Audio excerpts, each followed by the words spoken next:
चलो last lecture में हमने किरचॉफ्स रूल देखे थे। किसके रूल देखे थे? Kirchhoff's rule. चलो याद कर लेते हैं फटाफट, फिर उसके जो लॉजिकल सम्स होंगे वो करेंगे। First and second Kirchhoff rule के सम्स करेंगे। पहला क्या है रूल, याद करो, जिसको आपने जंक्शन बोला था कल, जंक्शन रूल, और इसमें आपने लूप रूल बोला था। भाई जंक्शन रूल क्या होता है? At any junction total current, the algebraic summation of all the currents is always zero, or we can also write like this: summation of in current is equals to algebraic summation or summation of out current। in is equals to out। इसमें sign convection नहीं लेना है, सभी को plus plus ले लेना। इसमें आपने इन को प्लस लिया तो आउट को माइनस लेना। चलो लूप रूल क्या था बच्चों? summation of all the potential differences across the any closed path is always zero। the algebraic summation of all the potential differences across any closed path is always zero। Okay, उस close path में हम अभी तक क्या समझ रहे थे? Potential और रेजिस्टेंस। इंडक्टर और कैपेसिटर आगे हम देखेंगे, पर अभी हम यही समझे। क्लियर? चलो तो एनसीईआरटी के हिसाब से एक सम है, पर उस सम को करते पहले हम क्या सीख लें? Application process, how to apply and use this two rules in small circuits. जो एनसीईआरटी में दिया है बच्चों वो थोड़ा सा बढ़िया सम है, उसके पास पहुंचते पहले आपको कुछ सिंपल सम्स करने चाहिए। तो मेरे पास यहाँ पे इक्वेशन है, एनसीईआरटी का ही है, ठीक है। देखो कैसा सम है। हमारे पास एक नेटवर्क है बच्चों, ध्यान से समझना है सब लोगों को। एक नेटवर्क है, ये P, Q, R और S है। बच्चों यहाँ पे लगा दिए बैटरी 5 वोल्ट की, ठीक। यहाँ पे रेजिस्टेंस है 200 ओम का, यहाँ पे रेजिस्टेंस है 20 ओम, यहाँ पे एक रेजिस्टेंस और दिया है 60 ओम का। ओके, यहाँ पे एक और बैटरी दे दी है भाई 4 वोल्ट की। ओके, समझ में आया? तो network PQRS is made as under PQ has a battery of 4 volt and negligible resistance। ये आपको नोट करना है, negligible resistance of 4 volt battery. अच्छा, QR has resistance 60 ohm, यानी पूरा कच्चा चिट्ठा दिया हुआ है कि a milliammeter of 20 ohm resistance is connected between P and R, then they calculate the rating of the milliammeter। अच्छा, क्वेश्चन क्या पूछा है बच्चों वो देखें। क्वेश्चन ये पूछा है कि इसमें से करंट कितना, इसमें से करंट कितना, समझ में आया? क्वेश्चन क्या पूछा है कि भाई इसमें से करंट कितना, तो हिसाब लगाओ कितना करंट, हिसाब लगाओ। कैसे लगाओगे? सॉल्व करना स्टार्ट करोगे। ओके, सॉल्व करना स्टार्ट करो। कैसे करोगे बच्चों? चलो ठीक, क्लियर दिख रहा है। ओके, कैसे करो? तो सबसे पहली बात, ऐसे दो बैटरी हो, ऐसे दो बैटरी हो, तो सबसे पहले करंट कहाँ से निकलेगा ये सोचिए। करंट ये देगी या ये देगी? लास्ट लेक्चर में कौन सी बैटरी करंट देती है ये बताया था, बड़ी बैटरी। तो बड़ी बैटरी है 5 वोल्ट बच्चों, तो 5 वोल्ट में से करंट निकला, मान लो कितना निकला? I निकला बच्चों, यहाँ पे आया, यहाँ पे आया बच्चों। तो इसमें से कितना जाएगा? तो मान लीजिए I1 जाएगा। तो बच्चों इधर कितना आया होगा? I में से I1 गया, ये I आया, इसमें I1 गया जो हमें ढूंढना है। तो इसमें से कितना गया? I में से I1 निकालो, जो बचा है इसमें वही इधर से आया होगा, I माइनस I1। अब वो I माइनस I1 और ये I1 इस पॉइंट R पे इकट्ठे हुए, करंट डिवीजन कैसे करना है ये सीखो। इस पॉइंट पे ये I1 आया, ये I माइनस I1 आया, तो I1 plus I minus I1 cut हो जाएगा, I1 बचेगा I, वो इधर से जाएगा और इस बैटरी में वापस आएगा। तो जितना गया उतना आना चाहिए, याद रखिए, जितना गया उतना ही आया। ये खास एक बात याद रखना है, करंट जितना बैटरी में से जाएगा उतना ही आएगा। अब ऐसी बात सबको समझ में नहीं आती कि क्यों सर ऐसा, तो क्यों ये है, देखो आप क्या सोचते हो उस पर डिपेंड करता है।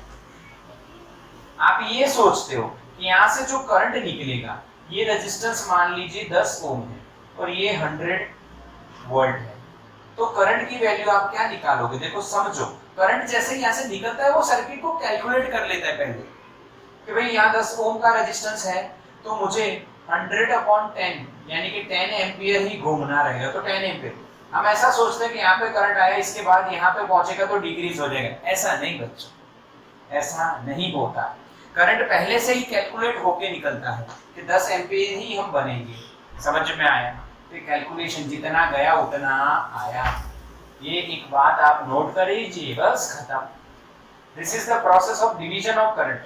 This is the process of division of current.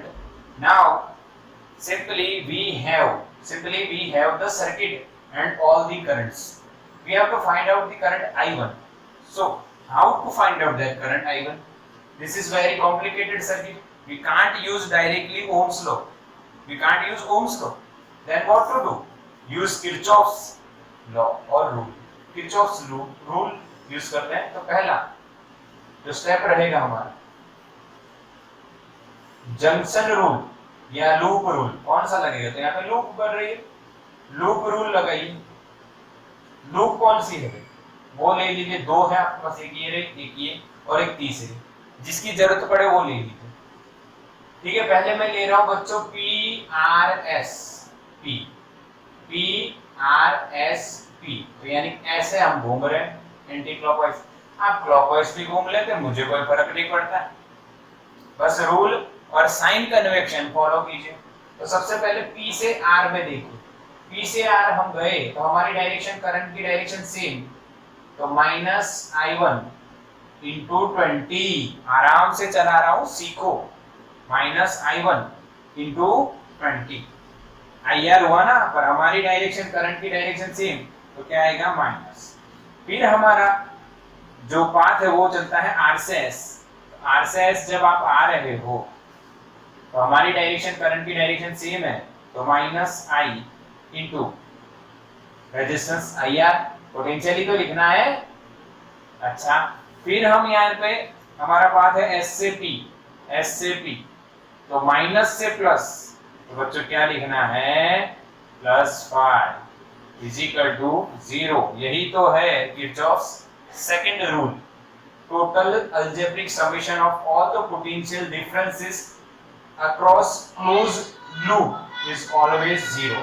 तो इसका लिखा और इसका लिखा, तीनों का according to sign convention 0। Okay, अब क्या होगा बच्चों? अब इसको सिंपल एक इक्वेशन बना दो। ये आपको 2 स्टेप लिखनी पड़ेगी। अगर आप मैथ से थोड़ा सा अच्छा लगाव है तो आराम से भी आप सॉल्व करते हो, और नहीं है तो भी सीख सकते हो। ध्यान रखिए, सीखोगे नहीं तो आएगा कैसे? तो देखो, हम इसको लिखते हैं -20I1 -200I is equals to -5। अब इसको -5 से डिवाइड कर दो, तो 4I1 प्लस यहाँ पे कितना आएगा?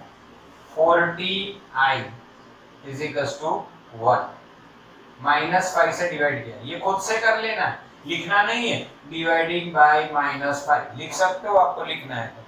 पहला इक्वेशन बन गया, समझ में आया?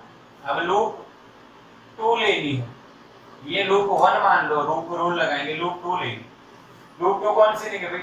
ये ब्रेड मान लो, एक सैंडविच ये हो गया, एक सैंडविच, वो ब्रेड को बीच में से कट करते हैं फिर ऐसे सैंडविच बनाते हैं, फिर आधा पार्ट इधर है। अब यहाँ पे आप रूल लूप कौन सी मानेंगे?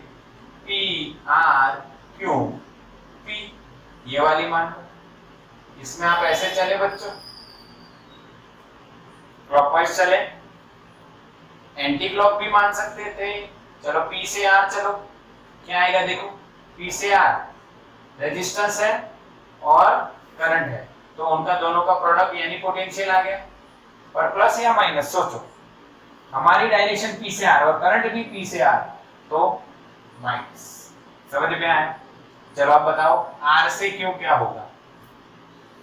करंट कितना है, I minus I1 into 60 resistance, potential हो गए, प्लस या माइनस? सोचो सोचो, प्लस या माइनस? यस प्लस, क्योंकि हमारी डायरेक्शन करंट की डायरेक्शन ऑपोजिट है, तो प्लस आएगा। अच्छा, अब हम कहां से चलेंगे? Q से P।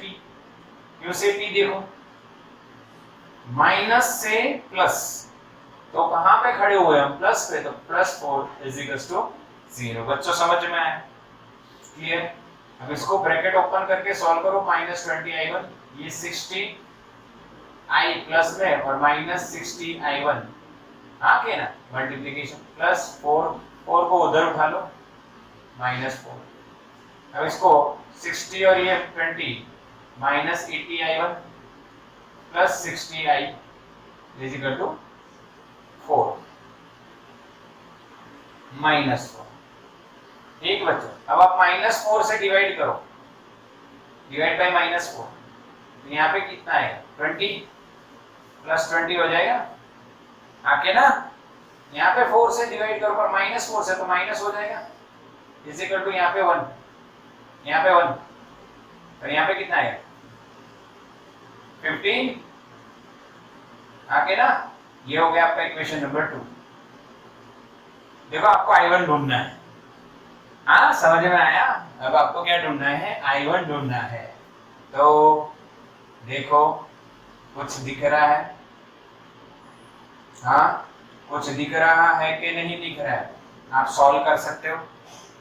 हाँ थोड़ा सा डिफिकल्ट हो जाएगा, क्योंकि ये 40 है, ये 15 है, तो कोई रिलेशन नहीं मिलेगा, मल्टीप्लिकेशन से काम नहीं चलेगा, आपको एलसीएम लेना पड़ेगा। 40 और 15 का एलसीएम क्या होगा? 8, और यहाँ पे 3, फिर 3, यहाँ पे 8, फिर 8, यही होगा ना? हाँ कितना होगा? 15 8 जा,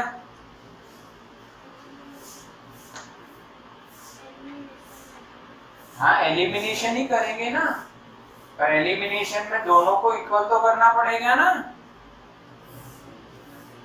हाँ कि ना? यानी इसको देखो, इसको देखो, 15 8 जा 120 होगा, हाँ, और वहां पे 40 इंटू 3 क्या हो जाएगा? 180, सॉरी 120। इसमें 40 इंटू 3 करोगे 120, इसमें 15 इंटू 8 करोगे तो 120, दोनों सेम होंगे फिर कट होंगे। तो यानी मैं यहाँ क्या लिख रहा हूँ देखो, इक्वेशन 1 जो है उसको मल्टीप्लाई करना है आपको 3 से, एंड इक्वेशन जो 2 है बच्चों उसको मल्टीप्लाई करना है आपको 8 से, एंड उसके बाद क्या करना है? एडिशन। समझना है बच्चों, तो इसको पहले 8 कितने से मल्टीप्लाई करना है? इक्वेशन को 3 से, 4 3 जा 12i1, 40 3 जा 120i plus, sorry equals to 1 3 जा 1 3 जा 3, 1 3 जा 3, सॉरी, चलो ठीक, मल्टीप्लाई कर दिया। अब इक्वेशन 2 को 8 से मल्टीप्लाई कीजिए, कितना होगा? 8 2 जा 16, यानी 160i1, 15 8 जा 120i, और 8 1 जा 8। अब ये कट हो गए, यहाँ पे सॉल्व करोगे तो आपको 172i1, और यहाँ पे 8 और 3 कितना होगा? 11। तो बच्चों i1 आपका कितना आएगा? 11/172 एम्पियर। और क्वेश्चन में ये कहा कि यहाँ पे मिली ए मीटर लगा है, यानी बहुत छोटा, तो ये मिली में ही आंसर आएगा, मिली के नजदीक आएगा। आया समझ में? आया समझ में कि नहीं बताओ, हाँ कि ना? हाँ के ना बच्चों? टेक्स्ट बुक में हमारी बुक उसमें आंसर दिए 0.064 एम्पियर। आप सॉल्व कर सकते हो और क्या ये आंसर आ रहा है ऐसा भी चेक कर सकते हो।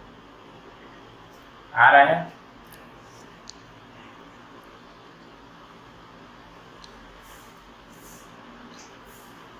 स्क्रीनशॉट लो, स्क्रीनशॉट लो इसका। चलो बच्चों एक और सम है हमारे पास, देखिए बढ़िया क्वेश्चन है। क्वेश्चन ये है, फाइंड, ऐसा सर्किट दिया है आपको, ε1 एक रेजिस्टेंस उसका इंटरनल 2 ओम, ये इसका इंटरनल, यहाँ पे एक ये कैपिटल आर रेजिस्टेंस दिया है, यानी find PD across each cell and heat loss और heat energy in capital R, यानी इस आर में से कितनी हीट लॉस होती है ऐसा पूछ रहा है क्वेश्चन, और हमें पूछ रहा है कि पीडी अक्रॉस ईच सेल। तो देखो बच्चों तरीका क्या रहेगा, अभी यहाँ पे आपको देखना है कि अगर ये जो ε1 करंट अगर हमें I1 देता है, ये पैरेलल कॉम्बिनेशन हो गया। देखो बच्चों ध्यान से, ये दोनों पैरेलल में है और इसको सप्लाई कर रहे हैं। तो मान लो ये ε1 जो है I1 करंट देता है, ε2 I2 करंट देता है। यहाँ पे एक नोड है, वहां पे मिलके आते हैं दोनों और एंटर हो जाते हैं किसमें, R में, और वापिस यहाँ पे डिवाइड होंगे। तो यहाँ पे कितना जाएगा I1, इधर कितना जाएगा I2। अभी बताया था जितना जाएगा उतना ही आएगा। समझ में आया करंट डिवीजन? करंट डिवीजन समझिए, ऑब्जर्व कीजिए ये कौन सा कॉम्बिनेशन है, सीरीज है या पैरेलल है। तो पैरेलल में सेल हो गए, सेल्स आर इन पैरेलल, तो पैरेलल में हो तो ये I1 देता है तो ये I2 देता है। अब आपको देखो PD across each cell find करना है। अब इसका मतलब क्या है, इस सेल के अक्रॉस में यहाँ पे पीडी कितना है, इसको नाम दे दो A, इसको नाम दे दो B, यहाँ पे C, यहाँ पे D, ये E और यह L। यानी ε1 का पीडी क्या है, ये इंटरनल रेजिस्टेंस है तो उसका पीडी यानी AB का वोल्टेज, हाँ AB का पीडी, ε2 का पीडी यानी ये इंटरनल रेजिस्टेंस है तो E और D के बीच में, ये पूरा सेल है अंदर इंटरनल रेजिस्टेंस बाहर बता दिया, तो E और D के बीच में पीडी, यानी ये तीनों पैरेलल में, तो AB का पीडी ED का पीडी बराबर FC का पीडी। समझ में आ रहा है, पीडी पीडी सभी का पैरेलल में सेम हो जाए, यानी इसका पीडी ढूंढने के बजाय आप इसका पीडी ढूंढ लो, काम खत्म। मेरी बात समझ? हाँ के ना? इसका पीडी कैसे मिलेगा, जब ये दोनों करंट मिल जाएंगे I1 plus I2 into R, हाँ तो सीधा हिसाब हो गया। और इसमें हीट लॉस कितना, तो I2RT करंट ढूंढ लो। आया समझ में? बस तो क्या लगाएंगे बच्चों, लूप, लूप रूल लगाओगे। पहले कौन सी लगा रहे हो, तो A B C F A लगाओ, ये वाली एक लूप ले लो, फिर ये वाली एक लूप ले लो, अगर काम फिर भी ना हो तो तीसरी बड़ी लूप ले लो। मेरी बात समझ रहे हो ना? तो पहले लूप लेते हैं A B C F A, ये वाली ऊपर वाली। तो A से B बताओ क्या दिख रहा है आपको, दो चीजें, A से B। अच्छा करंट किधर आ रहा है ये पता है ना, यहाँ पे I1 इधर है, A से B आ रहा है तो प्लस से माइनस यानी -12। घबराओ मत, ऐसे भी ले सकते थे, मैंने उल्टा ले लिया तो आंसर जो आएगा वो सेम रहेगा। अच्छा यहाँ पे प्लस I1 इंटू 2, क्या समझे, I1 इंटू 2 पोटेंशियल हुआ इसका, और इधर तो प्लस। हाँ हमारे A से B करंट जा रहा है, B से प्लस, ठीक, B से C कुछ भी नहीं है छोड़ दो, C से F जाओ, C से F जब जा रहे हो तो करंट ऑपोजिट में है तो plus I1 plus I2 into 4। समझ में आया बच्चों? अच्छा फिर कहाँ जा रहे हो, F से कुछ भी नहीं है छोड़ दो, इक्वल्स टू क्या है 0। अब इसको सॉल्व करो, तो भाई I1 एक यहाँ है जो 4 से मल्टीप्लाई हुआ, एक यहाँ है जो 2 से मल्टीप्लाई, 4 प्लस 2 6I1, I2 जो है 4 से मल्टीप्लाई हो रहा है, और ये -12 को इधर लेके आओ +12। अरे समझो 2I1 4I1 प्लस 6I1, यहाँ पे 4I2 प्लस है और ये -12 इधर आ गया। अच्छा कुछ कॉमन दिख रहा है, क्या दिख रहा है कॉमन, 2, हाँ 3i1 plus 2i2 is equal to 6। 2 से डिवाइड कर दो। आया समझ में बच्चों? यहाँ पे आपको i1 मिल गया, सॉरी i1 और i2 का एक इक्वेशन मिल गया। अब लगाओ लूप 2। लूप 2 नीचे देखो, हमने यहाँ पे क्लॉकवाइज लिया। आपको अगर क्लॉकवाइज लेना है तो वो ले लीजिए, कोई दिक्कत नहीं है। एंटी लेना है तो एंटी ले लीजिए। आंसर आएगा वही जो आना है, F C D E F. F से चले ऐसे आ रहे। चलो तो एफ सी की बात करो। एफ सी में आपको क्या दिख रहा है? एक रेजिस्टेंस 4 ओम का, और उसमें करंट कितना है? i1 plus i2। तो बच्चों क्या हो जाएगा? i1 plus i2 into are, कितना हुआ? 4। पर हमारी डायरेक्शन, करंट की डायरेक्शन सेम है तो माइनस। फिर सी डी आइए। सी डी कुछ भी नहीं है, कोई कंपोनेंट नहीं, छोड़ दो। डीई चाहिए। डीई चाहिए तो पहले रेजिस्टेंस आ रहा है, और करंट आपको पता है इस और आ रहा है i2।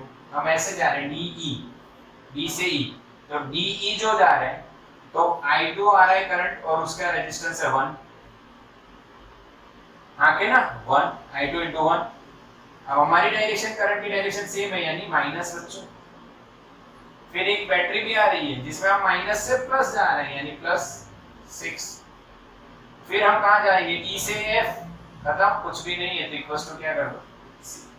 बच्चों दो कंपोनेंट है तो दोनों टोटल पीडी लिख रहे हैं, तो इसका पीडी प्लस इसका पीडी, कोई दिक्कत नहीं, जो रूल है वही लगाना। अब यहाँ पे आप देखो, सॉल्व करो इसको।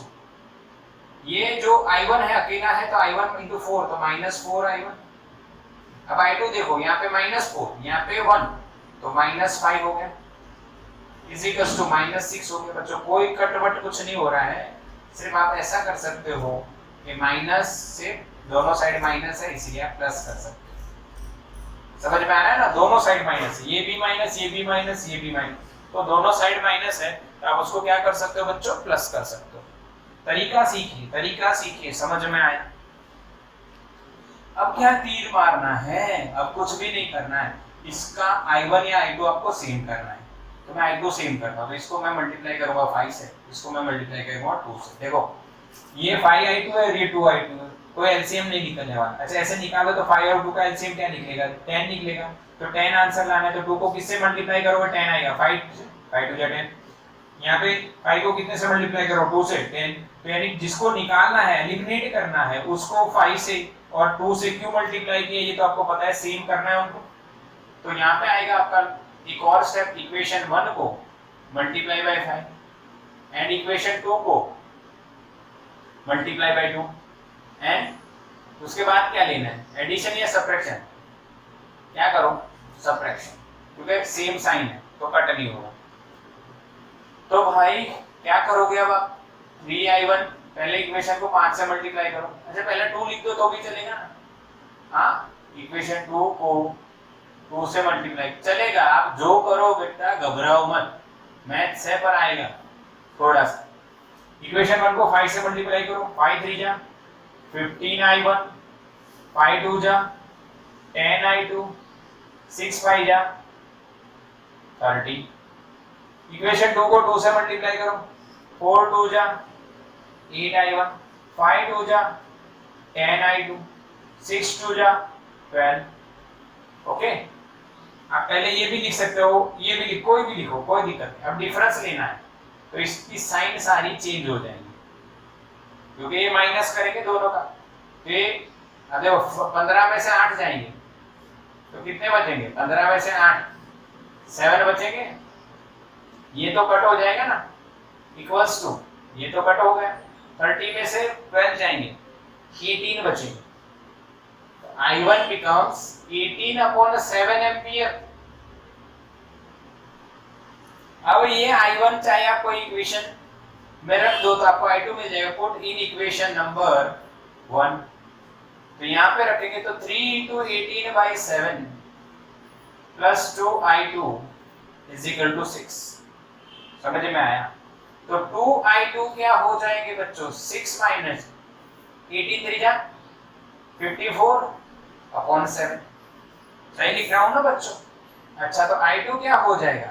डिवाइड करो 3 माइनस 27/7 मैंने 3 से 2 से डिवाइड किया था 3 2 ये 6/2 3 हो गया 54/2 27 हो गया हाँ 7 3 जा 21 -27/7 अरे बाप रे I2 क्या आ रहा है हाँ I2 क्या आ रहा है -6/7 एम्पियर अरे बच्चों ये तो नेगेटिव आ गए तो घबराओ मत नेगेटिव आने का रीजन क्या होता है बताऊं हमने जो डायरेक्शन ली है बच्चों वो डायरेक्शन हमने गलत ले ली है तो गलत ले ली तो कोई दिक्कत नहीं है आंसर रॉन्ग नहीं आएगा देखो मैंने आपको पहले बताया था जैसे लास्ट लेक्चर में जो बड़ा सेल होता है जो बड़ी बैटरी होती है वो डिस्चार्ज होगी जो छोटी होगी वो चार्ज होगी यानी करंट इधर आएगा रियलिटी में बट अकॉर्डिंग टू हमने सिंपल भाई पैरेलल जो कनेक्शन है उसके साथ इसमें से लिया पर असल में करंट ऐसे आएगा तो घबराना नहीं है अगर माइनस आया है इसका मतलब करंट ऐसे है कोई दिक्कत नहीं स्क्रीनशॉट लो इसका फटाफट take the screenshot answer is correct don't worry तो बच्चों समझो अब मेरी बात आपको जो समझ में आई और जो अच्छी लगी उस तरह से आपने डायरेक्शन करंट की ली जो रूल्स के हिसाब से आपने सोचा इसमें से माइनस प्लस ऐसे जाएगा इसमें से माइनस प्लस ऐसे जाएगा दोनों मिलके ऐसे जाएंगे ये आपने सोचा मैंने सोचा हमने गलत सोचा यानी उल्टा सोचा गलत नहीं बोलते हैं उल्टा सोचा तो आंसर उल्टा आ जाएगा बस और कुछ भी नहीं हाँ अगर आपने ऐसा सोचा होता कि करंट ऐसे आ रहा है तो ये आंसर उसके हिसाब से बनता क्योंकि अलग इक्वेशन बनते अलग सॉल्यूशन होता ठीक है ओके अच्छा क्वेश्चन सॉल्व करते हैं I1 I2 हमारा निकल गया किस तरह से आपको पता है जो I1 I2 आपको दिख रहा है अब क्या करते हैं क्वेश्चन क्या है वो देखो PD across each cell PD across each cell is equals to PD across capital R is equals to क्योंकि देखो इसका PD जो होगा वही इसका होगा वही इसका तो R का सीधा हिसाब है ना बेटा I1 plus I2 into R Ohm's law I पता है और R पता I1 की वैल्यू क्या आई 18/7 minus 6/7 into R कितना है 4 7 एनसी में 18 में से 6 जाएगी 12 बचेगी 12/7 into 4 48/7 volt this is answer और 6 पॉइंट समथिंग आप इसको सॉल्व कर सकते हो ठीक है आपके ना समझ में आया कि नहीं बताइए दूसरा क्वेश्चन है हीट एनर्जी और heat loss in R is equals to I2 R और यहाँ पे टाइम नहीं दिया है क्वेश्चन में टाइम नहीं दिया है हमें पर उन्होंने कहा है पर सेकेंड यानी टाइम लिखना नहीं है सेकेंड 1 है अब I1 plus I2 आपको पता ही क्या है यहाँ पे 12/7 तो 12/7 का स्क्वायर करो इंटू R कितना है 4 144 49 इंटू 4 इसको सॉल्व करो यही आपका हीट एनर्जी का लॉस है जूल में हाँ पर सेकेंड है ना I2 RT हीट डिसिपेटेड ऐसा भी पूछ सकते हैं समझ में आया क्लियर है कि नहीं हाँ जो भी आप सॉल्व करो 11.75 के हिसाब से मुझे मैसेज कर रहे हैं कई बच्चे 11.75 जूल कितनी एनर्जी 11.75 ओके यही आंसर आ रहा है सही क्वेश्चन सही आंसर बढ़िया क्वेश्चन सीखे तरीका कैसे अप्लाई करना है Kirchhoff's second rule first rule भी अप्लाई कर सकते हो सिंपल है यहाँ पे नोड पे आई कराई तो है आपने I1 आया I2 आया इकट्ठा होकर I1 plus I2 वो फर्स्ट रूल है और लूप रूल जो है सेकंड रूल वो आपने लगाया और एलिमिनेशन मेथड यूज हो रही बस सिंपल बच्चों सॉल्व करो स्क्रीनशॉट लो इसका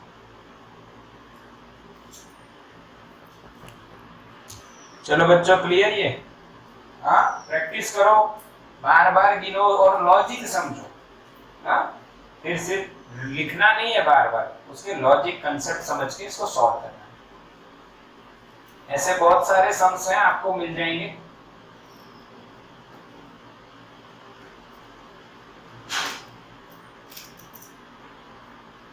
ओके, अब एनसीईआरटी देखो आप अपनी। एनसीईआरटी में एक बढ़िया सम है इसके बेसिस पे, किरचॉफ्स रूल के बेसिस पे, पर वो तरीका भी अलग रहता है।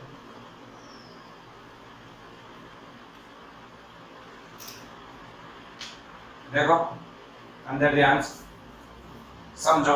A battery of 10 watt are and negligible internal resistance is connected across the diagonally opposite corners of a cubical network consisting of 12 resistors, each of resistance 1 ohm. Determine the equivalent resistance of the network and the current along the each edge of the cube. Her branch में से, हर side में से, हर as में से कितना। Okay, तो question आपने देखा, नंबर कौन सा है? 3.6, एनसीईआरटी का 3.6। चलो अब ऐसे क्वेश्चन करने की एक मैंने मेथड आपको बतानी है।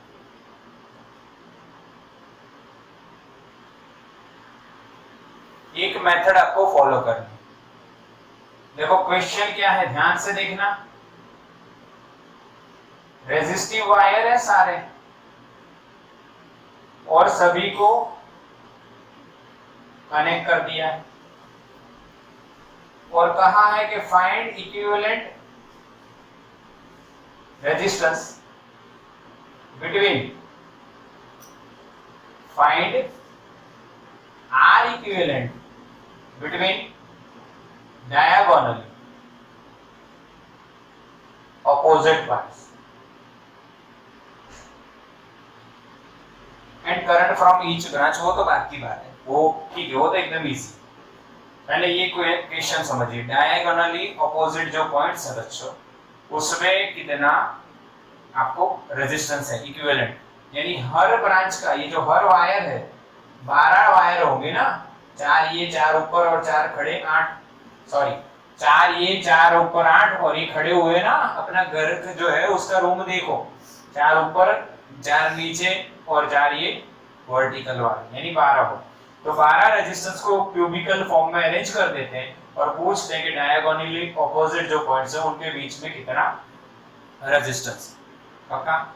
एक और क्वेश्चन बताता हूँ मैं। यहाँ पे क्वेश्चंस के जितने भी इसके टाइप होंगे वो सारे आपको बताने वाला हूँ।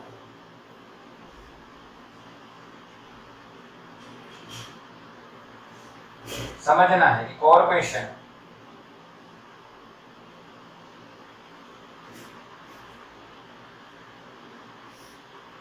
Same cubical form, same wire, ये इसका मिड पॉइंट है, और यहाँ पे एक और सामने ऑपोजिट में एक साइड है, उसका मिड पॉइंट है। Find R equivalent between A and B, ये दूसरा क्वेश्चन। तीसरा एक और क्वेश्चन ऐसी पैटर्न का बनेगा, ध्यान से समझो। तीसरा क्वेश्चन क्या है? Same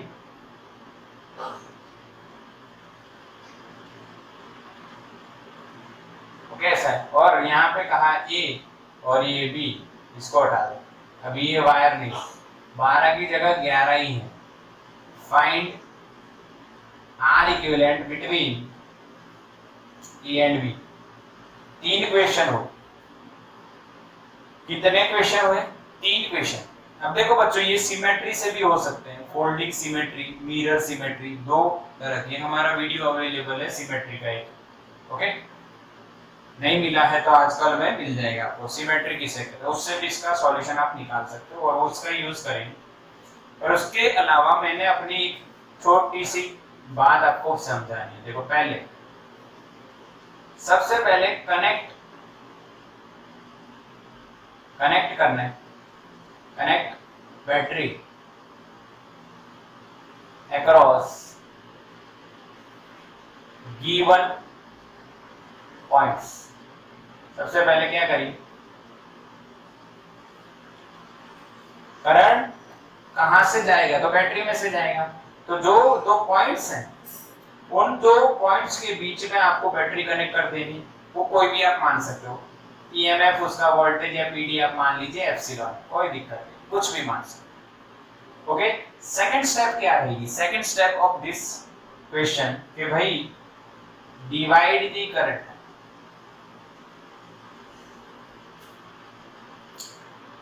by rules. हाँ, जो रूल्स फॉलो होते हैं उसके हिसाब से करंट को डिवाइड करो। अब इसमें ध्यान रखना है आपको कुछ बातें। सेम साइड सेम करंट, ये अभी मैं बताऊंगा अंदर, चिंता मत करो।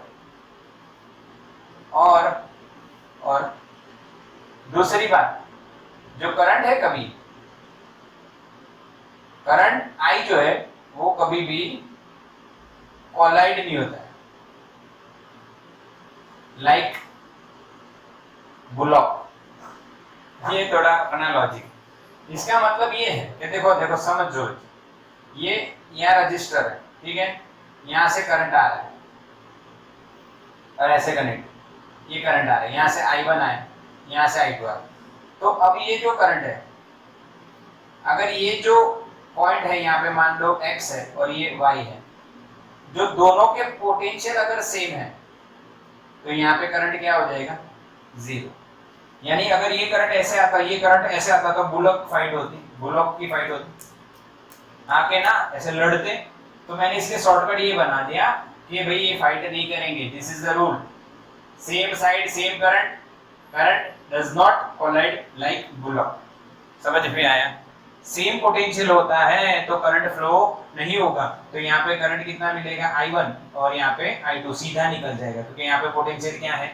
सेम है बच्चों। समझ में आया? अच्छा, after this apply Kirchhoff rules. जो ज्यादातर आपको कौन सा यूज करना रहेगा? सेकेंड। और फाइंड कर लो, फाइंड R इक्विवेलेंट। खत्म, फाइंड R इक्विवेलेंट। इसका स्क्रीनशॉट लो बच्चों, बहुत काम की चीज है। चलो स्टार्ट करते हैं question number 3.6 from NCERT. From NCERT question number 3.6। जो हमारा पहला जो था डायग्राम वही है। ये रूल्स फॉलो करने हैं आपको। ये रूल यानी एक मेथड बनाई हुई है बच्चों, बस इतना कीजिए, काम खत्म। आई तो यहाँ पे आपको एग्जाम्पल नंबर 3.6 सिखाया जाएगा। वही लॉजिक, वही बात, थोड़ा सा डायग्राम यहाँ पे छोटा बनाना पड़ेगा, नहीं तो सम पूरा सॉल्व नहीं कर पाऊंगा मैं। थोड़ा सा समझ लेना बच्चों, जूम करके देख लेना। ओके, यहाँ पे मैं नाम देता हूँ A, इसको नाम दिया मैंने B, ये C और ये D, ये A डैश, ये B डैश, ये C डैश और ये B डैश। समझ में आया? हमें डायगोनली ऑपोजिट पॉइंट्स के बीच में फाइंड करना है। तो कौन से डायगोनली ऑपोजिट पॉइंट्स है? A C dash, A dash C, B D dash, B dash D। चार डायगोनल होते हैं क्यूब में, हम कोई दो लेते हैं, हम लेते हैं A और C डैश, ठीक है। यहाँ पे मुझे एक बैटरी लगानी है, वो पहला हमारा स्टेप जो था, लगा दी मैंने बैटरी। बैटरी का ईएमएफ एप्सिलॉन है, हमें दिया है 10 वोल्ट, हम एप्सिलॉन मानेंगे, हमें क्या लेना है। अब देखो, इस हर वायर का रेजिस्टेंस आपको 1 ओम दिया है, इसका भी, इसका भी, इसका भी, सभी का। नहीं ड्रॉ करो तो भी समझ जाना, सभी का 1 ओम है। मैं सभी का लिख देता हूँ R वैल्यू। क्या लिख देते हैं हम लोग? R इज इक्वल टू कितना है? 1 ओम। ये भी R, ये भी R। छोटा लिखूंगा बच्चों, समझ में आए इसलिए, नहीं तो फिर क्या खिचड़ी बनेगी, और खिचड़ी बनेगी तो समझना थोड़ा सा डिफिकल्ट हो जाएगा। सभी के रेजिस्टेंस सेम होते हैं। कई बार ये रेजिस्टेंस नहीं दिए और कहते ये पूरा रेजिस्टिव वायर R है, जिसका वायर है उसका रेजिस्टेंस R है, तो भी बात वही। चलो करंट डिवीजन करते हैं बच्चों। क्या करते हैं? Current division. तो यहाँ से जितना करंट निकलेगा उतना ही आएगा। अब मैं यहाँ से कितना करंट निकालता हूँ, ये देखो 6i, आएगा कितना 6i। मैंने 6i क्यों निकाला, क्योंकि आगे ऐसा होगा। देखो यहाँ पे जब आएगा, यहाँ पे जब आएगा तो इसका पोटेंशियल VA है। बाय सिमेट्री मेथड आप देखोगे तो B, D और एक डैश के B पोटेंशियल सेम है, सभी के पोटेंशियल सेम है, तो करंट यहाँ पे डिवाइड होगा। सेम रेजिस्टेंस है, सेम दूसरी साइड पोटेंशियल होते हैं, तो सेम वे में डिवाइड होगा। तो बताइए सभी पे कितना जाएगा, इसमें 2i, इसमें भी 2i और इसमें भी 2i। बेटा समझे कि नहीं ये बताओ, तीन रास्ते हैं ना, आप सिंपल समझाता हूं, देखो सिंपल बात समझा। यहां से आया करंट, तो तीन रास्ते हैं। अब तीनों रास्ते देखो कैसे हैं, इसका A से B, B से C, C से C डैश, तीनों में से निकल के करंट कहां पहुंचेगा C डैश, और C डैश में करंट कितना बचना चाहिए 6i। तो आप देखो हिसाब, यहाँ पे 2i आया, यहाँ पे भी 2i आया होगा और यहाँ पे भी 2i आया होगा ना बच्चों, तभी यहाँ पे 6i बना। समझ में आया? हाँ के ना, क्लियर? अब यहाँ पे 2i आया है तो यहाँ पे i आया होगा, यहाँ पे i आया होगा, तभी ये 2i बना होगा। सिमिलरली इसमें 2i आया है तो इसका मतलब यहाँ पे i आया होगा और यहाँ पे भी i आया होगा। घबराना मत, ठीक है? इसी तरह से यहाँ पे आप देखिए कहाँ गया, एक और 2i ये रहा, तो यहाँ पे भी i आया होगा और यहाँ पे भी i। आगे समझ में? Simple division, simple division. बाकी आपको दूसरा तरीका समझना है तो देखो तीन रास्ते हैं, तीनों के रेजिस्टेंस के पाथ कितने हैं, शॉर्टेस्ट पाथ वो देख लो। इसका 1 2 3, ये वाले का 1 2 3 और ये वाले का 1 2 3, same path same division. 6i आया, 2i 2i 2i। समझ में आया बच्चों? क्लियर है? वीडियो मिलेगा, डोंट वरी। लाइव सेशन में अगर समझ में ज्यादा नहीं आ रहा है तो भी चिंता मत करो, वीडियो मिलने वाला है, ठीक है? ऐसे करंट डिवीजन देख लेना, आपको बार बार वीडियो को देखना किस तरह से करना है। अब आपको क्या करना है ये देखना,